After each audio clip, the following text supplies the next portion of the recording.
Okay, so ito, part 2 ng MDL. Paano ko aktual na ginagawa. Sige, tuturo ko na sa inyo. Paano ha? Ito, nakikita niyo itong wire na to. Yan. Naglagay na po ako ng terminal pin. Ayan o. So, yan. Siguro naman, alam niyo na magkabit ng terminal pin. Hindi po ito ordinaryong terminal pin ha. Pumili po kayo sa auto supply ng branded, yung IDI ata yun, parang ganon, o Maruzen, maganda yung matibay, basta yung solid copper. Ito circuit brand po ito, yan. So matibay rin po ito, saka solid copper din po ito, gold plated lang siya. Okay, so pag hininang mo yan, hihinangin mo rito. Okay, kung saan mo yung para maging mas intact siya, hinangin nyo dito. So papakita ko kung paano. Ayan, kita nyo ha. So lapit pa natin, zoom in pa natin. Yan, lapit ko pa. Yan, kitang kita na ha. So paano hihinangin? So dapat ang panghinang nyo is magandang brand. Okay, yan.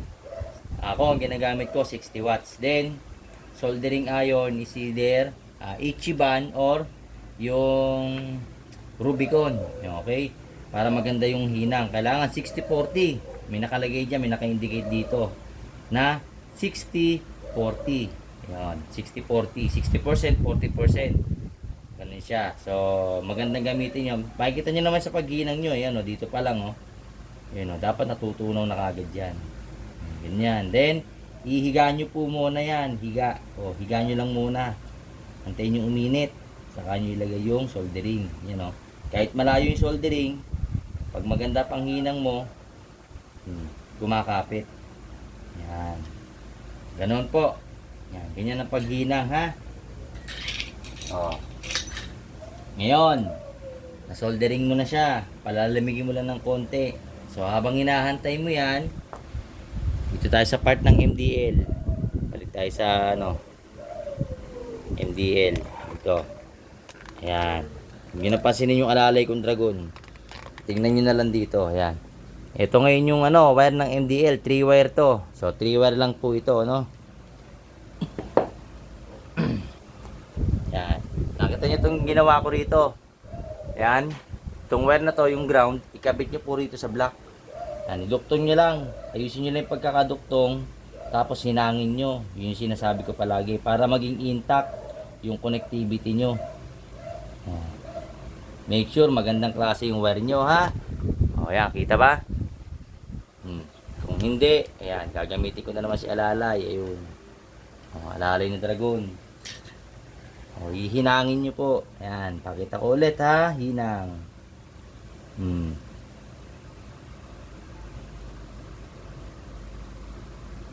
Ganun po. Ayan. So sa soldering, nagkakatalo tayo kung gaano kaganda yung pang soldering nyo at yung panghinang nyo. So yan, intact siya. Maganda din, checkin nyo. Baka mamaya sungaw. Pag sungaw ang hinang nyo, yari kayo. Dapat yan, ayun tulad niya, may natirang konti. Hihinangin nyo ulit yung kabila.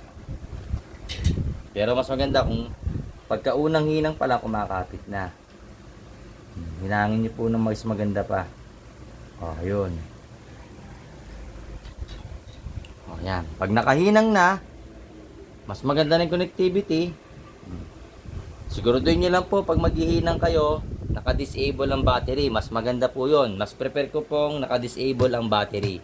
Tanggalin nyo po yung connectivity ko. Lalo na kung nagsisimula pa lang po kayo. Ayan.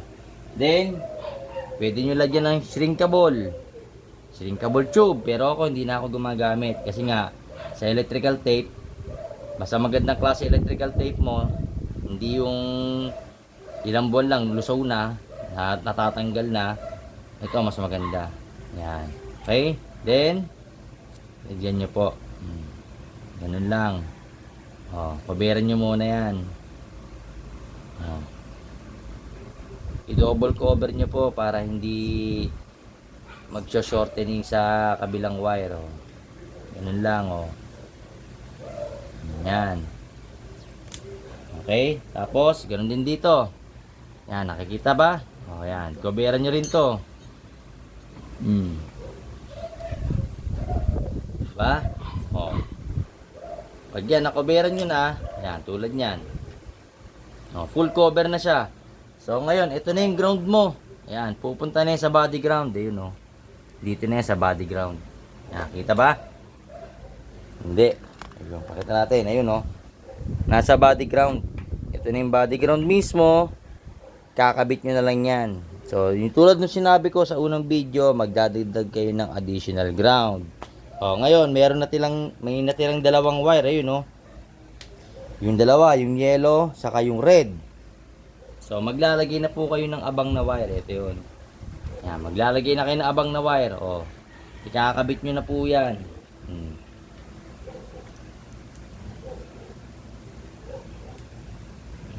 Ayan. Iduduktong nyo na lang po yan dito.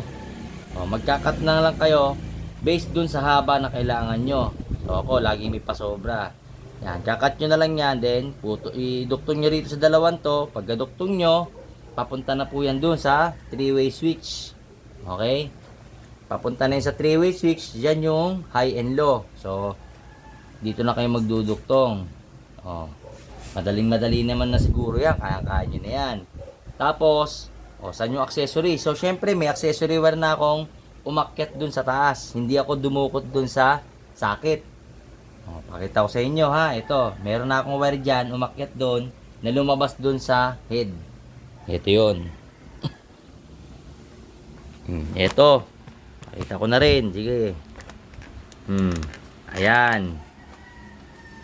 Ito yung access. Yan. O yung trigger wire. Papunta rin sa 3-way switch. Ito yung 3-way switch. Ito yung main supply. So, bawat brand ng 3-way switch, iba-iba ang color coding. Minsan may blue, brown, black. Meron naman red, yellow, blue. Meron naman red, yellow, black. So iba-iba. Depende sa brand ng 3-way switch. Meron kasing Domino, Lumino Pro, Lumino. Depende sa mabibili nyo. So sa Domino, ganito. So depende pa rin sa brand ng Domino. Minsan, iba pa rin yung wire coding. Ang pinaka-the best dyan, i-tester nyo. So, siguro naman, hindi nyo na yan kung paano mag-test. Napakadali na yan. So, nakita nyo, wala akong nilalagay na relay, no? Ito yung wire, yan, nakaduktong na. Hihinangin ko na lang. Ito yung high and low. Is either yellow or white. Pipiliin nyo na lang. Hihinangin nyo na po yan. Ayan na po mismo, nakaabang na. Tapos, itong pula, ihinang nyo rito sa access wire or orange wire. Kung hindi kayo naka-power appliance, orange wire po ito. Pero dahil ito ay naka-power appliance, direct po ito sa 87 na connectivity nung relay. Yan. Kakabit na lang po ito. So, yan na po. Tapos buo na yung MDL mo. Iporma mo na yung MDL. Tapos na. Diba? Ilatag mo lang. So, pag naglalatag kayo ng wire, iiwas nyo po yung sa mga pwedeng maipit. Ang pinaka-the best na sundan, ito, yung harness. Sundan nyo yan, yung harness mismo. Diyan nyo padaanin tulad nitong ginawa ko. Ayan, nakaabang na. Diba? Naka-ready na ron. So, iduduktong ko na lang yan mga wire na yan. Then, yun na, buo na yung MDL nyo. Ganun lang kadali. So, kung nahihirapan pa rin kayo, ibang klase na yan. So, dapat, dito pala na-gets nyo na. Napakasimpleng pagwa-wiring ng tinuro ko. So, kaya hindi ko tinuturo yung mga ibang technique ng pagwa-wirings. Kasi po,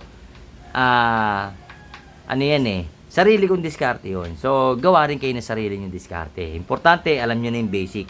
Lahat naman tayo nagsisimula sa basic. So, dun sa basic na yon, kayo na mismo yung gagawa ng advanced level nyo. So, the more na mas na-enhance nyo yung pagwa-wiring o yung experience nyo, the more na mas gumaganda yung pagbabahig nyo at saka yung paglalatag nyo ng wire.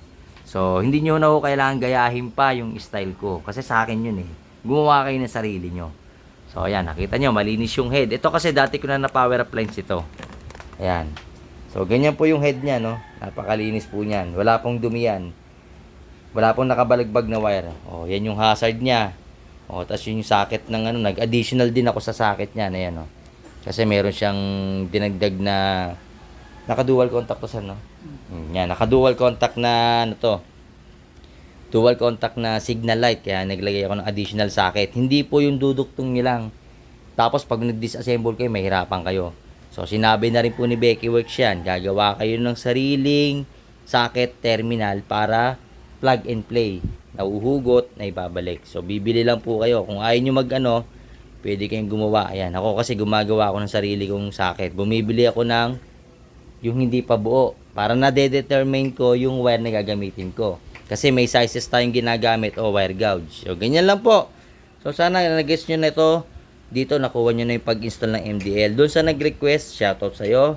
Hindi na kita para i-mention pa. At alam mo na yan, siguro naman, nag-guess mo na to. So, dito pa lang, nakuha mo na yung pagwa-wirings, no? So, alam kong nahihirapan kayo, lalo na sa mga nagdi-DIY. O, yan, tulong ko na sa inyo yan. At sana, mag-gets nyo yung sinasabi ko. Okay, so sa MDL naman, yung sa 3-way switch yan. Dito ko kinabit sa may handle, ayan o. Nandun sa ilalim. Okay? Then, huwag nyo napansinin itong dragon ko. Alalay ko lagi yan. Okay po, so ganun lang po. Sana nag-gets nyo. Maraming salamat.